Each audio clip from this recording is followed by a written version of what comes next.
Sometimes writers use their work as a method for sharing deeply personal transformations and life decisions with their audience. This month's author is no exclusion, writing about a faith journey that is as interesting as it is spiritual. I'm your host, Garrett K. Jones, and for the first Season 5 interview of Author Awareness, I'm introducing you to Shannon Gonyou.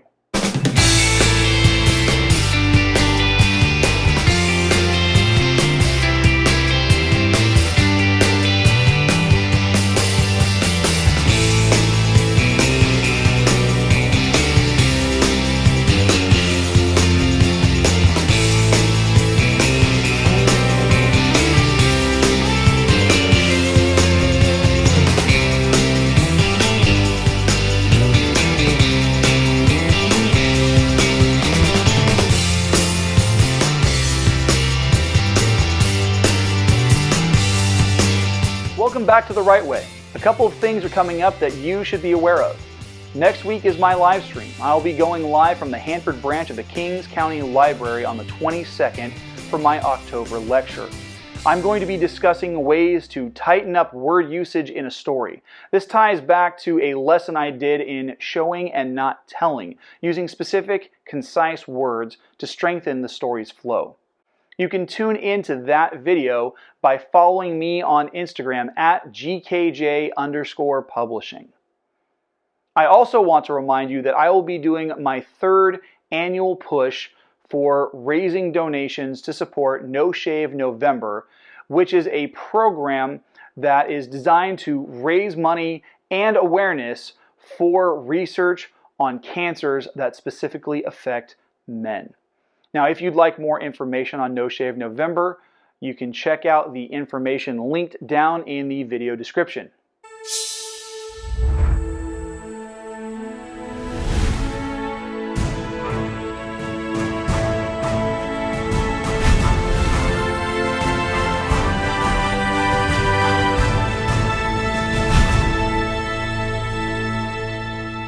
I met this month's interviewee through Instagram. I was intrigued by her personal story of becoming a practitioner of Judaism. It's a religion and culture so steeped in its linguistic and historical roots, and I invited her to share about her story with you today. All right, Shannon, thank you for joining me.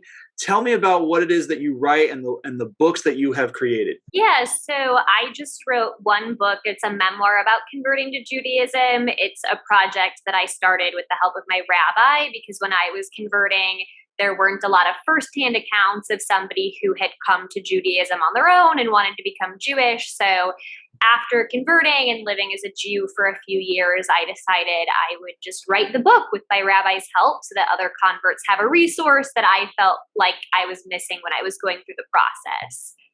That's pretty cool. I don't get to meet a lot of people who are converted to Judaism. Most of the people that I encounter have already been Jews for at least religiously for a long time, or because it's part of their ethnic culture. How did this come about for you?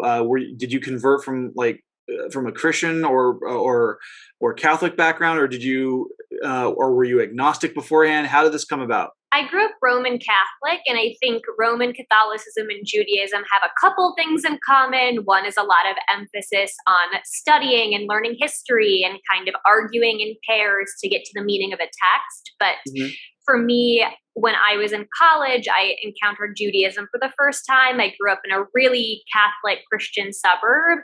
And it was like all of the questions that I sort of had as a young kid in catechism, where I was like, hey, Catholicism's not really adding up for me, and I have questions, or I don't feel right about this. It's like Judaism came in with a fresh perspective and the fit that I guess I was looking for. But it is really hard to imagine converting to Judaism. I mean, everybody who I met who was Jewish in college had Jewish grandparents and great-grandparents and people who had immigrated and been impacted by the Holocaust. And so it seemed like it wasn't just a religion and a way of living and believing, but a whole culture that I could just never be part of. So it actually took me a really long time to make that decision that, hey, not only am I interested in Judaism and what it has to teach and the way that it helps you sort of organize your days and weeks and months with different mitzvot that you can perform, I can actually do it. Like I can actually study and convert and be part of the community. But that was an extremely long emotional process for me, like it is for a lot of other converts.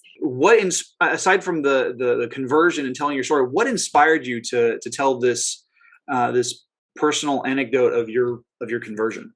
I think for me, it was just wanting other converts not to feel confused or lonely, and knowing that somebody else had gone through the process and felt really good about it, felt like it was worthwhile. And at the end of it, I'm really happy with the path that I took. So I think when I was starting to write it, I told one of my friends who's also a writer, like, you know what, this book is terrible and like it's not helpful, and I should just write a nonfiction book about how to convert to Judaism 101, which Anita Diamant is an author who sort of already did that. She wrote a book about being a Jew by choice, but not memoir style. And he said, I don't think that's true. I think that stories change people. I think that stories help us see ourselves in other people, and it helps us make sense of different questions and concerns that we have. And so telling it in the form of memoir or story ended up being, I think, more vulnerable for me, and it felt a little bit more like I was opening myself up to judgment, but I thought it would ultimately be more helpful than me writing the 12 steps of becoming a Jew or something that was a little bit more cut and dry. Oh, absolutely. I mean, it's personal narrative is always going to have a much stronger impact than just a how-to or a textbook on something. And so I think opening yourself up to this is, while it makes you vulnerable, it's good because it's absolutely correct. Stories change people. What's been one of the biggest challenges or the biggest obstacles that you faced in writing this book? I think I really enjoyed writing it, like by myself, like just sitting at home and writing and thinking about how to organize the narrative and calling my rabbi to reminisce about some of the memories. Even, I called other people to talk about, do you remember this the same way as me, to make sure conversations were accurate. And that was all a lot of fun, but it was once the manuscript was done, everything that comes after that, I mean, I'm not a writer by nature. I'm a copyright lawyer. And so having to turn this book into like a marketable product and learn the world of how to sell a book and market a book, it just became an area that was so disinteresting, and I was so in over my head. And I was like, I just want to take this manuscript and like throw it off of Mount Sinai and then like go back home and be by myself and just write a new book. Like I just wanted to sort of have the introvert thing where I just sit by myself and write, and all of the negotiations and communications and marketing that comes after, I'm like, this is designed for extroverts. Because let me tell you, I was like, never again, no more books. I tell my rabbi every few weeks, I'm like, remember, I'm one and done, one book. Like, don't even start me on this second book. So it was like way more challenging. I guess I just had no concept of what it would be like. So we're about ready to wrap up. I have one last question, and then I'll let you share how people can get a hold of you or get a hold of your book. Last question, and this is one I ask to all the authors I interview. If you could give any writing advice to other would-be authors out there, what would you share with them? My advice is to just sort of, especially with memoir, get everything on the page you want to say. Just like get in the zone, whether it's like a giant espresso or a glass of wine, and just write and write and write, because I definitely have struggled with perfectionism and how to word things and worrying about the flow of the chapter before it's even written. And I found that I would have never finished my book if I didn't just go with the spaghetti at the wall, vomit on the page, get it all out, and then you can organize, and people, your editor will help you organize. The publisher will be like, yeah, we're axing this paragraph. But I think just like a lot of writers can be perfectionists. So letting loose and getting it all out on the page in the first instance, and then worry about all of the logistics later. I don't think I would have finished the book on a reasonable timetable if I was afraid to just like sit down and write like crazy. Oh yeah, absolutely. Writing is a lot like dumping sand into the box. Editing is sculpting it into the sandcastle. Yes. Awesome.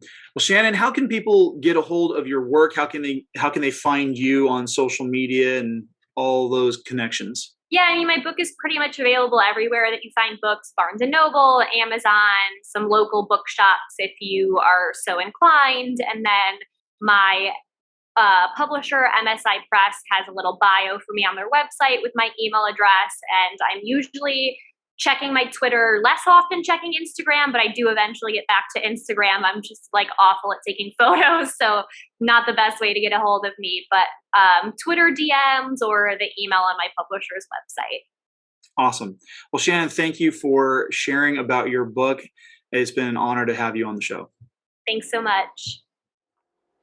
If you're interested in connecting with Shannon through social media or picking up a copy of her book, you'll find those links by visiting the video description. If you're interested in seeing the uncut version of the interview, you can easily sign up as a channel supporter through Patreon.